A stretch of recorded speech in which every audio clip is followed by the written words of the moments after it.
Create a mental picture of your mother's face, and now visualize it gradually withering away in your mind.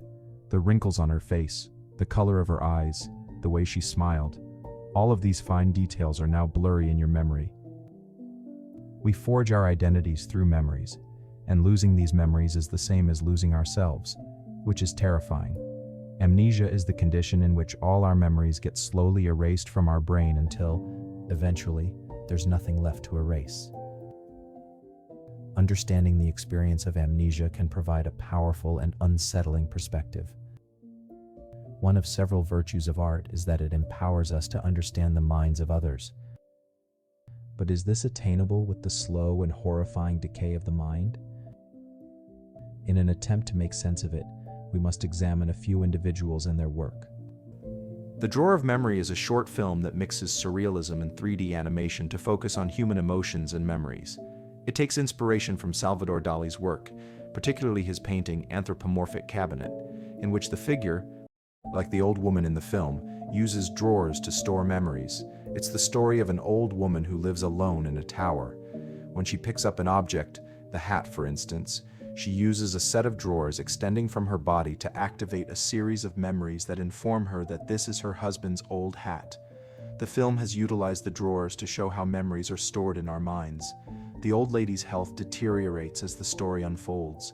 As she draws closer to death, everything appears to fade away. She seems to be at peace in the end, with her husband holding her hand and leading her to the afterlife. This film, in my opinion, is an incredible metaphor for the gradual loss of memory, and it made me more curious about an amnesiac state of mind. After a few days of research, I stumbled upon the case of Lonnie Sue Johnson. Lonnie is an artist suffering from profound amnesia after a near-fatal battle with encephalitis. The disease destroyed her hippocampus, the part of the brain used to form new memories and retrieve old ones. She had multiple New Yorker covers in her portfolio prior to her sickness. Her condition caused significant brain damage and catastrophic memory loss. She has no recollection of her past, not even of her wedding day. Strangely, her creative ability remained intact. She gradually regained the ability to take up her sketching tools and paint, with the very same individuality she had prior to her amnesia.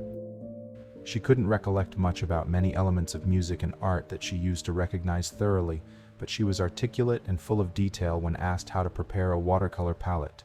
This intrinsic talent is similar to what scientists have observed in musicians with Alzheimer's disease who had lost much of their memory but could still play the violin and recollect their musical memories. Lonnie Sue retains enough memories to create art despite losing most of them.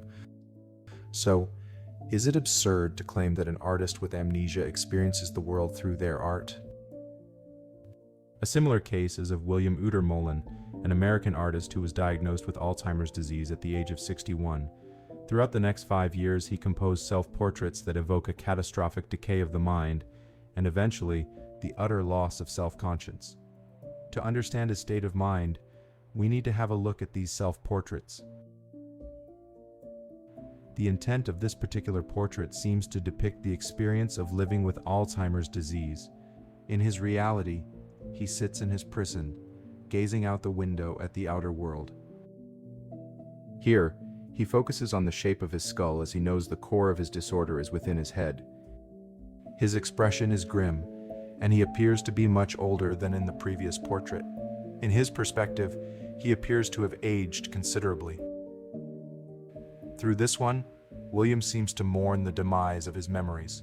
He can't reconstruct himself since his projection is crumbling. His reflection is now but a fuzzy ghost of his former self. The vertical blade in this portrait, like a scythe, foreshadows the approach of a prophesied death. Due to a lack of visual recognition, the strokes in this one are blurry and unpredictable. As William strives to maintain his artistic awareness against the progression of dementia, he expresses terror, grief, and resignation. His perception of himself deteriorated as his Alzheimer's progressed, and the colorful strokes in his painting were reduced to the work of a beginner. In this last artwork from 2000, the face is painted and erased at the same time, discarded as it is made. He couldn't comprehend his own identity at this moment, a portrait that appears to have been scribbled at random. all these last portraits reveal an individual for whom details have become less relevant. His own reflection is now strange and tormented. In the midst of an unrelenting sickness, he is attempting to sustain his existence and memories. Aside from the projects of these artists, there are some others that seek to peer inside the mind of an amnesiac. Black Daisies for the Bride is a thought-provoking cinematic poetic film about the painful degeneration of memories accompanying Alzheimer's disease. It was shot in a psychiatric facility. Set in Hyroids Hospital in Menston, West Yorkshire, the film depicts the lives of 3 women suffering from senile dementia. It conveys the notion that individuals with dementia should be remembered as they were, not as they are now. The film recreates these women as young brides using their wedding images and life narratives piece by piece. The brides stroll magnificently down the hospital corridor in their ghostly gowns, stuck between their old selves and the new. These frames emphasize the film's grim undertone. The narrative's intention is to immerse the audience in the terrifying reality of Alzheimer's patients using the juxtaposing visuals from the ward and cheerful images of newlyweds, and it does precisely that. The effects of amnesia are not just limited to the patient, but also those who care for them.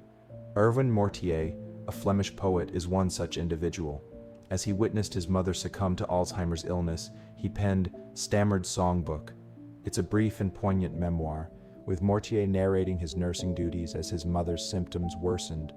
Mortier tries to make sense of his mother's condition by piecing together remnants of her past recollections, as well as his own childhood memories.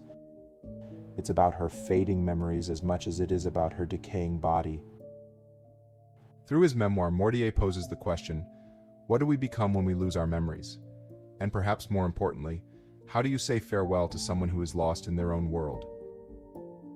Is it possible that despite the fact that they appear to be ghost-like figures wandering about, they still have an inner monologue, although one that is likely to differ from what they had before? Are they still the same person, only a little less rational? Is it our memories that determine our inner core or something more substantial? While doing my research, I came across a medical term known as terminal lucidity. It is characterized as the surprising recovery of mental clarity in people suffering from serious psychiatric and neurologic diseases shortly before death. In this particular case, shortly before the patient died of dementia, he regained his lucidity and even recalled stories from his youth. It was as if a switch in his brain had been flipped, and he instantly had clarity of thinking and the ability to recollect memories in an organized manner as if nothing had ever happened to him. Is this to say that people like Sue and William, who appear to be gone to us, are perhaps still living through their art?